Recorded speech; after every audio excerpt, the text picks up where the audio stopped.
Hello students, welcome to TDC classes. जैसा आप सब लोगों को पता है, टीडीसी 2024 का लीड का जो बैच ऑलरेडी चला रही है, जिसमें ऑनलाइन ऑफलाइन दोनों बैचेस चल रहे हैं।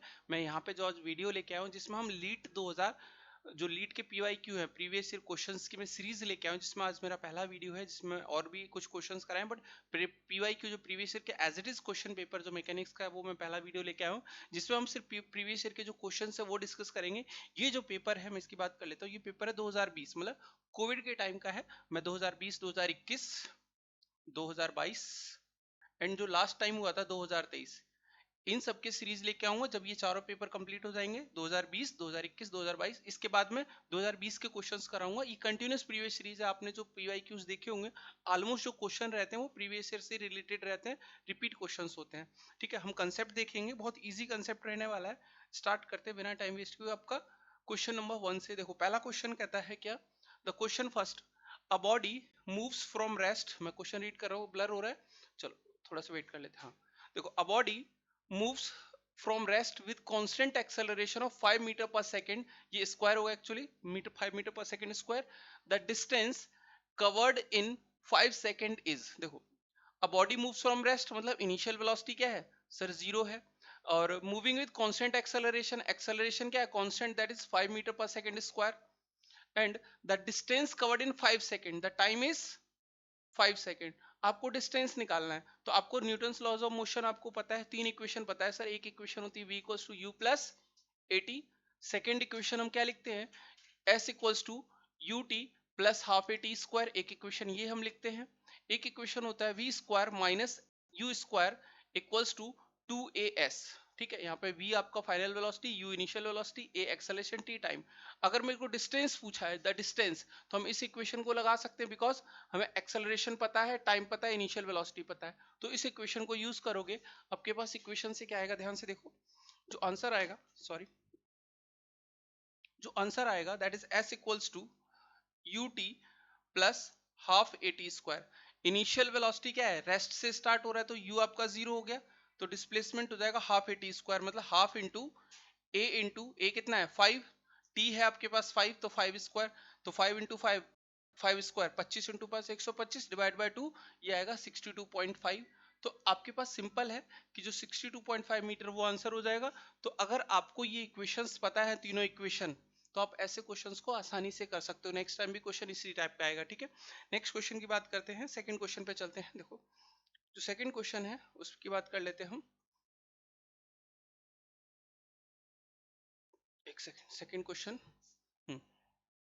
सेकंड क्वेश्चन की बात करते हैं, ध्यान से देखना। Second question, if the relative motion between the various points of a body is negligible. मैं जूम कर ले रहा हूं इसको, आपको क्लियरली पिक्चर दिखाई देगा। क्वेश्चन है आपके पास, देखो, if the relative motion between the various points of a body is negligible, the relative motion between the various points of a body is negligible, then it is known as. कोई body है, उसके बीच के कई सारे points हैं, जैसे एक point ये मान लेते हैं बॉडी है कोई, एक पॉइंट ये है, दो पॉइंट्स है ए और बी। ठीक है, इन दोनों के बीच का कुछ डिस्टेंस है, मान लेते हैं ये डिस्टेंस x है। मैंने इसको मूव करा के यहाँ पहुंचा दिया सेम बॉडी को। अब a और b, तो इसको नाम दिया a डैश, इसको नाम दिया b डैश, और इनके बीच का डिस्टेंस क्या हो गया, x डैश। बोल रहा है the distance, the motion between the various points of negligible. जो रिलेटिव मोशन है, मतलब इन दोनों के बीच में जो रिलेटिव मोशन है, मतलब रिलेटिव मोशन क्या है, नेग्लिजिबल, मतलब इनके बीच में मोशन नहीं होना चाहिए। मतलब जो ये डिस्टेंस है, दिस डिस्टेंस रिमेन सेम, मतलब x equals to x dash. तो ये जो कंडीशन होती है रिजिड बॉडी की कंडीशन। मतलब कोई बॉडी रिजिड होगी, मतलब उसके पॉइंट्स के बीच का डिस्टेंस चेंज नहीं होगा। तो हमारे पास ये किसकी कंडीशन, रिजिड की। अगर ऐसा हो जाता कि x और x डैश इक्वल नहीं होते, तो बॉडी को क्या बोलते हैं, deformable. The body is deformable. तो यहाँ पे आंसर हो जाएगा simply B option, that is rigid body. तो इजी क्वेश्चन है, ये क्लास में कंसेप्ट कराया हुआ है। ठीक है, थोड़ा सा स्क्रीन ब्लर हो रहा है, इसको थोड़ा सा, ओके, क्लियर है। नेक्स्ट क्वेश्चन पे चलते हैं। देखो, next question, impulse is equals to, हाँ, next question is impulse is equals to, ये क्लियर है। ठीक है, इम्पल्स इज इक्वल्स टू, ध्यान से देखो, impulse is equal to, sir impulse क्या होता है, इम्पल्स होता है force into d t, force into d t. और न्यूटन सेकेंड लॉ क्या कहता है, फोर्स का dt के साथ टाइम इंटरवल के साथ जो प्रोडक्ट होता है उसको इंपल्स बोलते हैं। इंपल्स का मतलब होता है अमाउंट ऑफ फोर्स, कितना अमाउंट ऑफ फोर्स लगा रहे हो, इम्पैक्ट कितना लग रहा है। तो I इक्वल्स टू फोर्स की वैल्यू हम लिख सकते हैं rate of change of momentum dp by dt into dt, dt से dt कैंसिल होगा तो I equals to dp। dp क्या है, change in momentum, this is change in momentum, change in momentum. तो जो चेंज इन मोमेंटम है उसी को क्या बोल रहे हैं हम, उसी को बोलते हैं क्या, इम्पल्स। तो इम्पल्स का आंसर सीधा हो जाएगा A, that is change in momentum. ठीक है, ये इजी क्वेश्चन है। नेक्स्ट क्वेश्चन की बात कर लेते हैं, देखो फटाफट करते हैं, कुछ क्वेश्चन हैं, 25 क्वेश्चन है लगभग पेपर में, तो हम 25 क्वेश्चन फटाफट करेंगे, ज्यादा टाइम वेस्ट नहीं करूंगा मैं। ठीक है, नेक्स्ट क्वेश्चन की बात करते हैं। चौथा क्वेश्चन देखिएगा, द फोर्थ क्वेश्चन इज, अब ये क्वेश्चन है, क्लास में मैंने ऑलरेडी एक वीडियो यूट्यूब पे डाला हुआ है जिसमें मैंने रिजल्टेंट फोर्स की बात की है। दो फोर्स का जब रिजल्टेंट निकालते हैं, रिजल्टेंट हम दो फोर्सेस का निकालते हैं, ध्यान सुन लो, जब दो फोर्सेस का रिजल्टेंट निकालते हैं, क्या question, the resultant of two forces equal to each of the force if the angle between them is, resultant जो दो फोर्सेस का है वो equal to each of the force है, मतलब एक कोई फोर्स F है, एक दूसरा फोर्स क्या है F है, और जो इन दोनों का रिजल्टेंट है, थीटा एंगल मान लेते हैं, इन दोनों का जो रिजल्टेंट है वो भी क्या F है, मतलब तीनों फोर्स इक्वल है। मान लेते जैसे हमने बोला था कि अगर दो फोर्स होते हैं P और एक दूसरा फोर्स Q और उनके बीच का एंगल होता है थीटा, तो हम रिलेशन पता था कि इन दोनों की वजह से जो रिजल्टेंट आता था R, तो रिजल्टेंट होता R square equals to P square plus Q square plus 2PQ cos theta, 2PQ cos theta, ये इक्वेशन हमने लिखा था। रिजल्टेंट का जो हमारा इक्वेशन होता है दैट इज ये। अब यहाँ पे क्या है, आर पी क्यू तीनों क्या है सर, तीनों फोर्सेस इक्वल है। क्वेश्चन के अकॉर्डिंग क्या है, the resultant of the two forces equal to the each of the force, दोनों रिजल्टेंट दो फोर्सेस का फोर्स के बराबर है, मतलब तीनों इक्वल हो जाएंगे। तो हम क्या लिख सकते हैं, इसको एफ मान लेते हैं, हमारे पास इक्वेशन हो जाएगी, इक्वेशन हो जाएगी, ध्यान से देखो, एफ मान लिया तो F square equals to F square plus F square plus 2 into P into Q, मतलब F into F, F square into cos theta. ठीक है, तो यहाँ से एफ कॉमन लेके एफ स्क्वायर से एफ स्क्वायर कैंसिल हो जाएगा, ये बचेगा 1 इक्वल्स टू 1 प्लस 1 2, और यहाँ पे 2 कॉमन आ जाएगा, यहाँ भी 2, तो 1 plus cos theta, 1 plus cos theta, 2 इधर आएगा तो क्या आएगा 1 by 2 equals to 1 plus cos theta.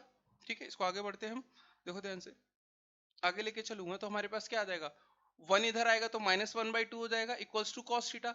अब आपको पता है कॉस थीटा नेगेटिव कब होता है, कौन से क्वाड्रेंट में होता है, फर्स्ट क्वाड्रेंट में तो पॉजिटिव होता है, सेकंड क्वाड्रेंट में कॉस क्या होता है, नेगेटिव होता है। ऑप्शन से देखते हैं, ऑप्शन से जैसे हम जाएंगे, ऑप्शन से देखो बेटा, जब ऑप्शन से जाओगे, ऑप्शन क्या है, पहला है 30 डिग्री, दूसरा है 60 डिग्री, तीसरा है 90 डिग्री और एक है 120 डिग्री। इन तीनों में जो कॉस की वैल्यू होती है वो क्या होती है, पॉजिटिव होती है। सिर्फ नेगेटिव किस में है सर, नेगेटिव वैल्यू आ रही है हमारी कितनी, कॉस थीटा इक्वल्स टू -1/2। तो नेगेटिव वैल्यू कब होती है, जब एंगल सेकंड क्वाड्रेंट में हो, ये तीनों एंगल तो फर्स्ट क्वाड्रेंट के लिए काउंट होते हैं, तो जो एंगल है दैट इज 120, तो हमारा डी आंसर हो जाएगा। वैसे भी cos थीटा इक्वल्स टू अगर -1/2 आता है तो cos 120 की वैल्यू -1/2 होती है, ये क्लियर है। चलो नेक्स्ट क्वेश्चन की बात कर लेते हैं हम, ये 4 क्वेश्चन हो गए, फटाफट देखो, मैं कंसेप्ट के साथ करा रहा हूँ क्वेश्चन इसलिए टाइम लग रहा है। ठीक है, अब नेक्स्ट क्वेश्चन देखो, क्वेश्चन नंबर 5, ये भी इजी क्वेश्चन है। ठीक है, स्क्रीन पे देखो, हाँ, हिंज सपोर्ट हैज रिएक्शन, जो हिंज सपोर्ट होता है, हमारे पास तीन तरह के सपोर्ट होते हैं, तीन तरह कौन कौन से सर, एक हिंज सपोर्ट होता है, हिंज को हम पिंड भी बोलते हैं, क्या बोलते हैं, पिन सपोर्ट, जैसे रेलवे क्रॉसिंग पे या कहीं पे बैरियर जो लगा होता है इस तरह से, जो बैरियर होता है, तो ये चीज क्या होती है, इस पॉइंट के अबाउट ऊपर और नीचे रोटेट कर सकता है। ठीक है, तो ये बैरियर है, कभी ऐसे जाता है कभी ऐसे रहता है। ठीक है, तो ये हिंज सपोर्ट है। दूसरा फिक्स का मतलब क्या है, आपने एक दीवार में कील को लगाया ठोक दिया, ये फिक्स सपोर्ट का सिंबल है। सिंपल रोलर सपोर्ट का सिंबल क्या होता है, एक रोलर लगा दिया, दो रोलर लगा दिए, ये जो कोई भी चीज है दो रोलर के ऊपर रख दी, तो ये क्या है, रोलर सपोर्ट।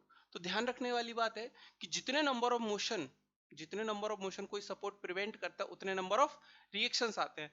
रोलर सपोर्ट कभी भी आपका हॉरिजॉन्टल मोशन प्रिवेंट नहीं करेगा, रोलर सपोर्ट क्या करेगा, सिर्फ वर्टिकल मोशन को प्रिवेंट करता है। किसको करता है, वर्टिकल मोशन, मतलब ये जो होगा वर्टिकल। तो जब रोलर सपोर्ट की बात करेंगे तो एक रिएक्शन आएगा।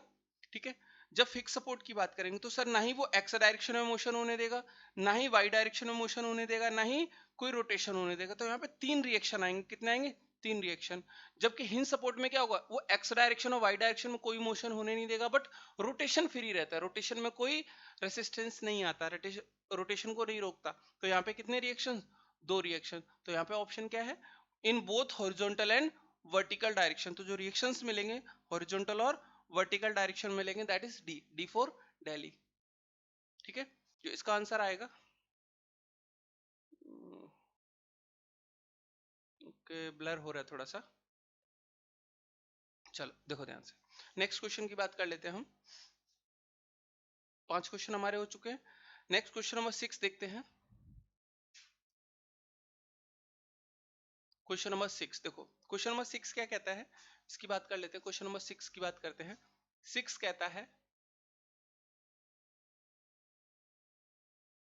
देखो ध्यान से, the mass moment of inertia, question number 6 बोलता है the mass moment of inertia about centroidal axis IG, centroidal axis के about mass moment of inertia क्या है, IG, it's moment of inertia about any other parallel axis is given by, parallel axis का मतलब क्या है, कोई body है, just ये रैंडम बॉडी है, इसका सेंट्रोइड G है, इस एक्सिस के अबाउट आपको मोमेंट ऑफ इनर्शिया पता है, IG पता है, एक दूसरी एक्सिस है जो इसके पैरेलल है जिसको हमने x मान लिया, तो जो IX हो गया, जो भी एक्सिस है, ये जो पैरेलल एक्सिस है इसके about moment of inertia I क्या होगा, तो रूल पता है आपको पैरेलल एक्सिस थ्योरम का, क्या सर I जो होता है, ये वाला जो IX होगा वो हो जाएगा सेंट्रोइड से पास होने वाले का मोमेंट ऑफ इनर्शिया प्लस जो भी मास है इस बॉडी का, जो मास है इस बॉडी का मास m है, तो m इंटू इन दोनों के बीच का जो डिस्टेंस होता है उसका स्क्वायर, तो m इंटू डी स्क्वायर, ये हमारी कहलाती है क्या, पैरेलल एक्सिस थ्योरम। तो I G equals to M plus M into D square, तो ये आंसर हो जाएगा I M equals to, sorry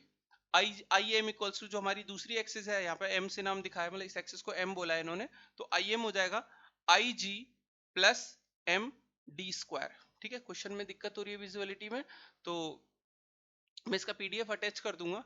ठीक है, तो आप पीडीएफ साथ में खोल लीजिएगा, जो मेरी आवाज है उसको सुनिएगा, बाकी जो लिख रहा हूँ वो समझ में आ रहा होगा। ठीक है, चलो नेक्स्ट क्वेश्चन की बात करते हैं हम। देखो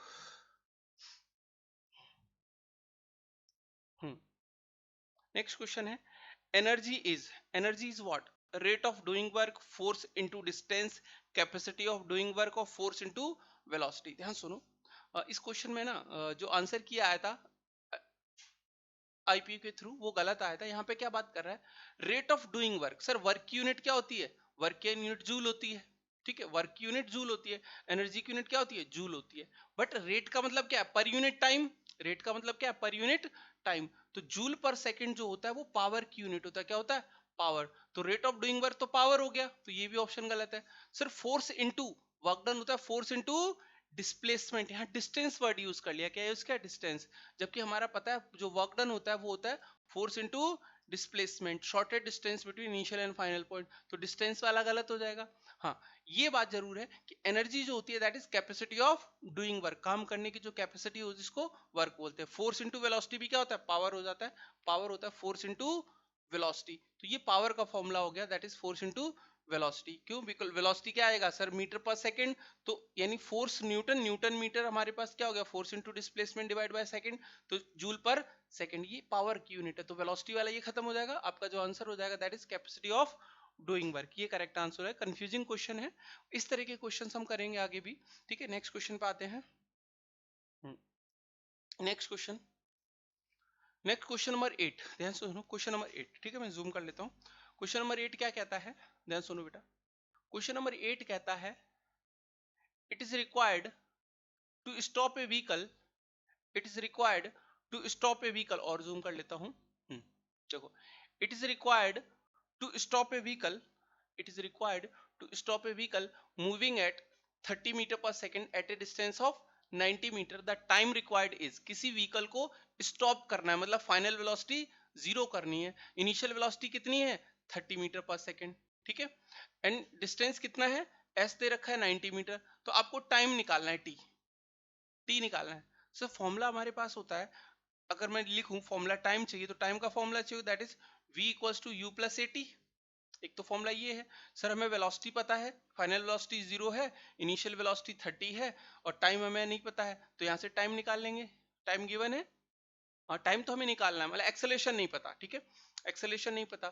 ठीक है, तो एक तो ये कर सकते हैं कि सर यहाँ से एक्सेलरेशन और टाइम एक रिलेशन मिल गया, दूसरी इक्वेशन हम यूज करते हैं s equals to u t plus half a t square.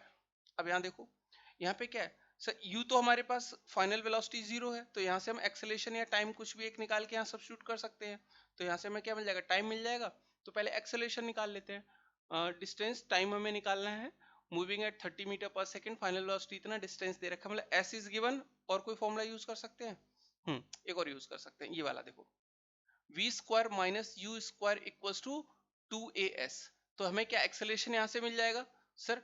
v है final 0 minus 30 square equals to 2 into a into distance है 90 मीटर माइनस, तो ये एक्सेलरेशन क्या आएगा? नेगेटिव आएगा। 30 का square minus 900 equals to 90 into 180 into A, 0 से 0 cancel, 18 5 90 minus 5 metre per second square equals to acceleration. Acceleration आ गया minus 5 metre per second square. Acceleration अगर आपका 5 आ गया तो सर अब क्या बचा? सर हमें क्या चाहिए? टाइम चाहिए, तो टाइम हो जाएगा, पहली वाली इक्वेशन से यूज कर लेते, v equals to u plus 80। ठीक है सर, v तो फाइनल वेलोसिटी 0 है, v क्या है हमारे पास? फाइनल वेलोसिटी 0 है। अगर फाइनल वेलोसिटी 0 है, v 0 है, तो हमारे पास क्या है? 0 equals to 30 plus minus 5 into t. तो ये जो 30 इधर आएगा तो माइनस 30 हो जाएगा, equals to minus 5 into t, minus से माइनस कैंसिल, 5 से कटोगे 30, तो that is time equals to 6 second.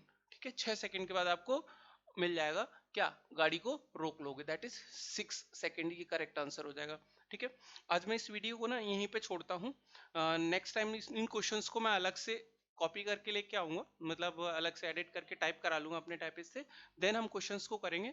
अभी के लिए मैं इस वीडियो को यहीं पे छोड़ता हूँ, बचे हुए क्वेश्चन मैं नेक्स्ट वीडियो फटाफट कल ही अपलोड कर दूंगा। ठीक है, ओके, थैंक यू, बाकी नेक्स्ट वीडियो मिलते हैं।